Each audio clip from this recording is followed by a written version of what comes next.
Hello बच्चों। आज मैं आप लोगों को क्लास 9th की जो आपके पास मैथ्स की एनसीईआरटी की बुक है ना, उसमें हमने अपना chapter number 8 predicting what comes next exploring sequence and progression से स्टार्ट कर रखा है। आज की क्लास में 8.6.1 टॉपिक करेंगे, फन विद फ्रैक्टल्स। काफ़ी इंपॉर्टेंट टॉपिक है ये। इसमें आपको एक छोटा सा पैटर्न है जो यहाँ पर सिखाया गया है और इसकी हेल्प अगर आप ले लेंगे, ये सीख लेंगे मतलब अगर आप, तो इससे रिलेटेड कुछ क्वेश्चंस आपसे पूछे गए हैं, उनके आसानी से आप आंसर कर पाएंगे। स्टार्ट करते हैं। आपने ये टॉपिक वैसे 8th क्लास में भी किया है। Recall from grade 8 another interesting pattern है shown in figure 8.7। Stage 0 represent a piece of paper cut in a shape of equilateral triangle. कह रहा आपने अगर 8th क्लास में आपको याद हो तो आपने एक ये पैटर्न किया था जिसका नाम था सर पिंक्सी ट्राइंगल। ठीक है, ये वही सेम चीज़ है यहाँ पर। तो आपसे क्या कह रहा है कि अगर आप देखें तो स्टेज 0 में उन्होंने क्या किया, एक इक्विलेटरल ट्राइंगल का कटआउट यहाँ पर ये लगा रखा है, ये वाला। Then let us join the mid points of the 3 sides of the triangle leading to 4 smaller equilateral triangle. अब इन्होंने क्या किया है, यहाँ पर इनकी जो पॉइंट्स के मिड पॉइंट्स थे उनको क्या किया इन्होंने यहाँ पर ऐसे ज्वाइन कर दिया है। तो यहाँ पर अब 4 ट्राइंगल्स बन गए, एक वाइट और 3 ब्लैक स्टेज 2 में। Now remove the central triangle. अब ये बीच वाला ट्राइंगल इन्होंने हटा दिया, रिमूव कर दिया। You will get the figure in stage 1। ऐसी फिगर बन जाएगी आपके पास। ठीक है, ये जो ब्लैक वाला ट्राइंगल है इसे आपने रिमूव कर दिया बीच में से, तो वाइट पोर्शन ही तो रह जाएगा, तो ऐसी फिगर बन जाएगी। Repeat the process on all 3 black triangles in stage 1। अब दोबारा इनके मैंने यहाँ पर तीनों के ऐसे मिड पॉइंट्स ले लिए, देन इनको ज्वाइन कर दिया। सिमिलरली इसके मैंने यहाँ पर 3 मिड पॉइंट्स ले लिए और इनको ऐसे ज्वाइन कर दिया। ऐसे यहाँ पर 3 मिड पॉइंट्स लेके ज्वाइन कर दिया और ये ब्लैक वाले ट्राइंगल्स हटा दिए, तो अब ये वाली स्टेज 2 आ जाएगी।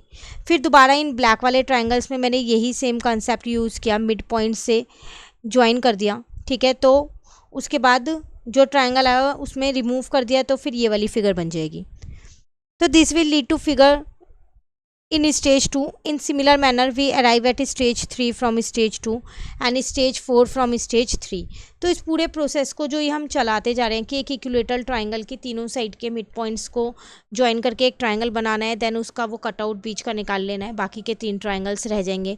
फिर उन 3 ट्राइंगल्स का आपको उनके मिड पॉइंट्स से ज्वाइन करके एक एक ट्राइंगल बनाने हैं, उनके कटआउट्स निकाल लेने हैं। ये प्रोसेस चलता रहता है और इस पैटर्न को हम क्या बोलते हैं, सार्स पिंक्स की ट्राइंगल बोलते हैं। This is actually a fractal. We will learn more about fractals in later grade. इसको ही बोलते हैं फ्रैक्टल्स, लेकिन इनके बारे में हम और ज़्यादा भी जानेंगे, पर इस क्लास में नहीं, आगे की क्लासेस में जानेंगे यहाँ पर हम। ठीक है, उसके बाद थिंक एंड रिफ्लेक्ट में कुछ क्वेश्चंस आपको यहाँ पर दे रखे हैं और वो इसी टॉपिक पे बेस्ड आपको दे रखे हैं। जैसे फर्स्ट वाले में वो अगर आप देखो तो कह रहा है how many black triangles are there from stage 0 to stage 3 in figure 8.7। कितने ब्लैक ट्राइंगल्स हैं, आपको इनको काउंट करना है। फर्स्ट वाले में तो एक ही ब्लैक ट्राइंगल है पूरा, सेकेंड वाले में 3 है, स्टेज 1 में 3 है, स्टेज 0 में आपके पास तो था ही ब्लैक। देन स्टेज 2 के काउंट कर सकते हो आप, 1 2 3 4 5 6 7 8 9 है। ऐसे स्टेज 3 के आपको काउंट करने हैं। तो इन सब के आंसर्स आपको नीचे ही दे रखे हैं यहाँ पर इन एक्सप्लेनेशन में। जैसे फर्स्ट वाले का आंसर ये रहा, we observe that the number of black triangle is 1 3 9 and 27 in stage 0 1 2 and 3 respectively. मिल गया आपको फर्स्ट वाले का आंसर। 0 से लेके 3 तक की स्टेज में कितने ब्लैक ट्राइंगल्स थे, 1 3 9 एंड 27 थे। क्लियर हो गया यहाँ तक। उसके बाद आपसे यहाँ पर क्वेश्चन नंबर 2 पूछ रहे हैं, तो क्वेश्चन नंबर 2 का आंसर भी आपको यहीं पर ही मिल जाएगा, बट एक बार ये पूरा पैराग्राफ हम रीड कर लेते हैं। In fact in every stage each black triangle is replaced with 3 smaller triangles at the next stage. कह रहा है कि हर एक स्टेज में क्या हो रहा है कि एक ब्लैक ट्राइंगल जो है वो रिप्लेस हो रहा है 3 ब्लैक ट्राइंगल में अगली स्टेज में। Thus the number of black triangle in every stage is 3 times the number at the previous stage। इसलिए यहाँ एक पैटर्न फॉलो हो रहा है, वो क्या कि जो भी नेक्स्ट स्टेज में जितने भी ब्लैक ट्राइंगल होंगे वो कैसे निकालेंगे, प्रीवियस ट्राइंगल के वो 3 गुना है। जैसे 1 का 3 टाइम्स करोगे तो 3, 3 का 3 टाइम्स करोगे तो 9, 9 का 3 टाइम्स करोगे तो 27। ये सिर्फ नंबर ऑफ ब्लैक ट्राइंगल्स का बता रखा है, वाइट वाला ट्राइंगल नहीं है, क्योंकि वो तो हमने बीच में से निकाल दिया ना, वो स्पेस खाली है हमारा, वहाँ पर ट्राइंगल नहीं है, बट वो ट्राइंगल की शेप दिखा रहा है क्योंकि आपने ट्राइंगल उसमें से निकाला है, इसीलिए। ठीक है, नाउ नेक्स्ट में आपसे नेक्स्ट क्वेश्चन आपसे क्या कह रहा है, can you predict the number of black triangle and stage 4 and 5। अब आप कर सकते हो 4 और 5 के भी, इसका 3 गुना कर दो, जो आए उसका 3 गुना कर दो, है ना। तो वो भी उन्होंने आपको यहाँ दिया है। At stage 4 and 5 the number of black triangles will be 81 and 243। कुछ नहीं किया, 3 गुना कर दिया। 27 को 3 से मल्टीप्लाई किया 81, 81 को 3 से मल्टीप्लाई किया 243 आ गया। क्लियर। उसके बाद आगे आपसे क्या कह रहा है, note that the sequence 1 3 9 27 81 243 is a GP. ये एक जीपी है since every successive term of the sequence can be obtain by multiplying the previous term by 3। तो कह रहा है ये एक जीपी बन रहा है, एपी तो नहीं है क्योंकि इनमें कॉमन डिफरेंस सेम नहीं है, बट जीपी बन रहा है क्योंकि इनकी कॉमन रेशियो सेम है। आप एक नंबर को 3 से मल्टीप्लाई कर दो तो नेक्स्ट नंबर आ रहा है, देन नेक्स्ट नंबर निकालने के लिए उस नंबर को 3 से मल्टीप्लाई कर दो प्रीवियस वाले नंबर को। तो इसका मतलब इनकी जो कॉमन रेशियो है वो आपके पास 3 है यहाँ पर। तो 1 इजिकल टू 3 की पावर 0 लिख सकते हो, इसको आप 3 की पावर 1 लिख सकते हो, इसको 3 की पावर 2 लिख सकते हो, इसको 3 की पावर 3, 3 की पावर 4, 3 की पावर 5, ये ऐसे आगे चलता जाएगा। Continuing in this manner we notice that the exponent of 3 matches the stage numbers as shown in table 1।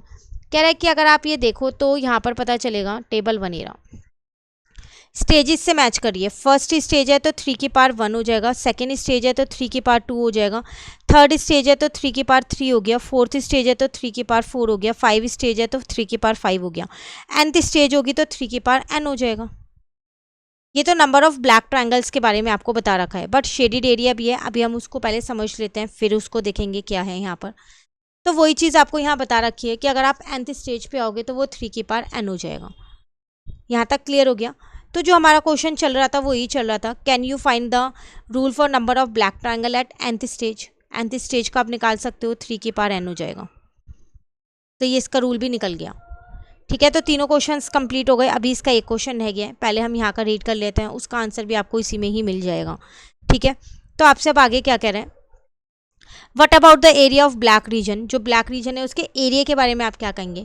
In stage 1 the equilateral triangle at stage 0 is divided into 4 equal parts and the central part is removed. कह रहे हैं कि अगर आप stage 1 में देखो तो जो इक्विलेटरल ट्राइंगल स्टेज 0 में था आपने इसे 4 पार्ट्स में डिवाइड कर दिया था एंड देन बीच का पार्ट रिमूव कर दिया था, तब जाके आपकी स्टेज 1 आई थी, है ना। तो उसके बाद this means that if a black region at stage 0 is 1 square unit. मान लो स्टेज 0 पे 1 यूनिट है, 1 स्क्वायर यूनिट है ट्राइंगल की 1, उसकी जो साइड्स हैं। ठीक है, तो उसका एरिया क्या होगा आपके पास। Then the black region at stage 1, तो स्टेज 1 पे उसकी 3/4 हो जाएंगी। क्यों, क्योंकि आपने इसको 4 स्टेजों में, यहाँ पर ये ऐसे हो गया 4 ट्राइंगल्स में बट गया जिसमें से 3 ब्लैक हैं और 1 वाइट है ना। तो टोटल नंबर ऑफ ब्लैक ऊपर रखा है और टोटल ट्राइंगल्स नीचे रखे हैं। अगर वो वाइट वाले की बात करें जो खाली पोर्शन है तो 1/4 हो जाएगा। This process is repeating on stage 1 to arrive stage 2। अब सेम प्रोसेस आपने स्टेज 1 में किया, देन मिड पॉइंट्स निकाल के कट करा ताकि आप स्टेज 2 पे आ जाओ।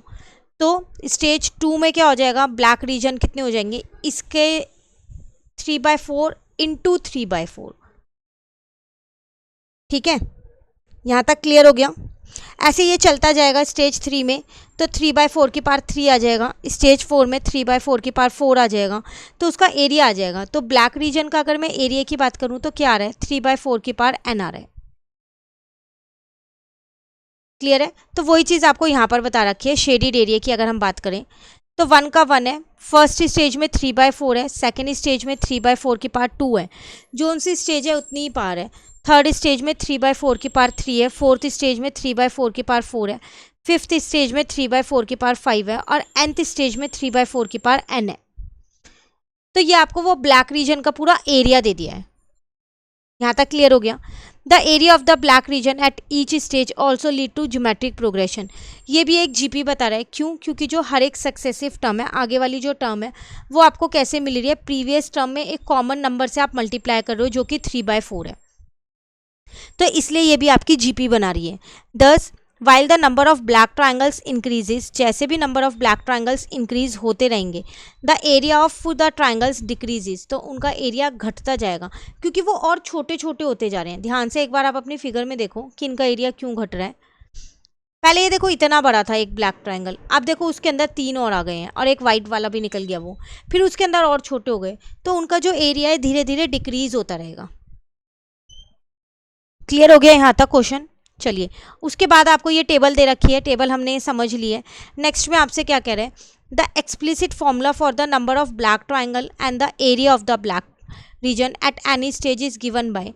ये तो हमने नॉर्मल nth स्टेज का निकाल लिया था। अब हमारे से बोले एक्सप्लिसिट फॉर्मूला बताओ क्या होगा, तो इसका एक्सप्लिसिट फॉर्मूला होगा Tn इज इक्वल्स टू में 3 की पावर n, और इसका एक्सप्लिसिट फॉर्मूला क्या होगा, शेडेड रीजन है इसलिए इसे Sn से डिनोट कर दूँ मैं यहाँ, इजिकल टू 3/4 की पावर n हो जाएगा। क्लियर। अब आप T1 T2 रख के T3 रख के वो निकाल सकते हो ना, और इनका रिकर्सिव रूल भी आप दोनों निकाल सकते हो। Recursive rule for the same, recursive rule अगर आप देखो तो Tn का रिकर्सिव रूल, इसका रूल ये हो गया, हर बार आप प्रीवियस टर्म में 3 से मल्टीप्लाई कर रहे हो तो नेक्स्ट टर्म आ रही है, तो इसका मतलब Tn इज इक्वल्स टू में 3 मल्टीप्लाई Tn-1। प्रीवियस वाली टर्म में 3 से मल्टीप्लाई कर दो, नेक्स्ट टर्म आ जाएगी। तो ये इसका रिकर्सिव रूल है नंबर ऑफ ब्लैक ट्राइंगल्स का। और जो ये वाला रिकर्सिव रूल है ये एरिया ऑफ ब्लैक ट्राइंगल्स का रिकर्सिव रूल है। Sn इज इक्वल्स टू में 3/4 इंटू में Sn-1। प्रीवियस वाली स्टेज में 3/4 से गुना कर दो, नेक्स्ट स्टेज आ जाएगी, फिर 3/4 से गुना कर दो, नेक्स्ट स्टेज आ जाएगी, फिर 3/4 से गुना कर दो, नेक्स्ट स्टेज आ जाएगी। तो दोनों के एक्सप्लिसिट फॉर्मूले भी आपको पता चल गए, नंबर ऑफ ब्लैक ट्राइंगल के और एरिया ऑफ ब्लैक रीजन का, और दोनों के रिकर्सिव रूल्स भी आपको यहाँ पर उन्होंने बता दिए हैं। यहाँ तक क्लियर हो गया, ठीक है। अब आप वापसी अपने उस क्वेश्चन पे आ जाओ। कह रहे suppose the area of the triangle in stage 0 is 1 square unit. आपसे क्या कह रहा है, जो एरिया ऑफ ट्राइंगल है स्टेज 0 में वो 1 स्क्वायर यूनिट है। What is the area of black reason in stage 1, 2 and 3। तो आप एरिया ये रहा आपके पास, यही फॉर्मूला है, 3/4, 3/4 का स्क्वायर, 3/4 का क्यूब, 3/4 की पावर 4, इनका एरिया ये निकल जाएगा आपके पास यहाँ से। उसके बाद आपसे क्या कह रहे हैं यहाँ पर, what will be the area of black reason in stage 4 and 5। तो 4 और 5 का भी निकाल सकते हो। Find the rule for the area of black reason and nth stage. What happened to this area is n, the number of stage go on increasing। जैसे जैसे stages बढ़ती रहेंगी तो इनका एरिया क्या होगा, डिक्रीज होता रहेगा। ये भी हमने यहाँ पर किया है। While the number of black triangles increasing rapidly, the total area of triangle decreases। तो सबके क्वेश्चन के आंसर आपको यहीं पर ही मिल गए। nth स्टेज लिखनी है तो ये रही आपके पास nth स्टेज। एक्सप्लिसिट रूल लिखना है तो ये रहा आपके पास एक्सप्लिसिट रूल। रिकर्सिव रूल लिखना है तो ये रहा आपके पास दोनों के रिकर्सिव रूल। हर एक चीज़ आपको यहाँ पर गिवन है, बस आपको यहाँ पर समझना है कि ब्लैक ट्राइंगल का कैसे निकाला है। Number of black triangle multiply 3 किया है प्रीवियस वाले में तो नेक्स्ट आ गया। And the area of black triangle हमने कैसे निकाला है, 3/4 से हर एक स्टेज में मल्टीप्लाई करते गए हैं। 3/4 इंटू 3/4, फिर 3/4 इंटू 3/4 इंटू 3/4, इस तरीके से। क्लियर हो गया। तो ये वाला आपके पास पूरा टॉपिक था फ्रैक्टल्स का जो कंप्लीट होता है। नाउ 6.8.6.2 वाला जो टॉपिक है ये आपके पास है यहाँ पर, विजुअलाइजिंग अ जीपी। इसको नेक्स्ट क्लास में करेंगे। ये ग्राफ से रिलेटेड टॉपिक है, ये भी काफ़ी इंपॉर्टेंट टॉपिक है। देन उसके बाद आपके पास एक्सरसाइज 8.3 आएगी जो इन तीनों एक्सप्लेनेशन वाले टॉपिक्स पे ही बेस्ड है। तो हम नेक्स्ट क्लास में इसको कंप्लीट करते हैं। Thank you.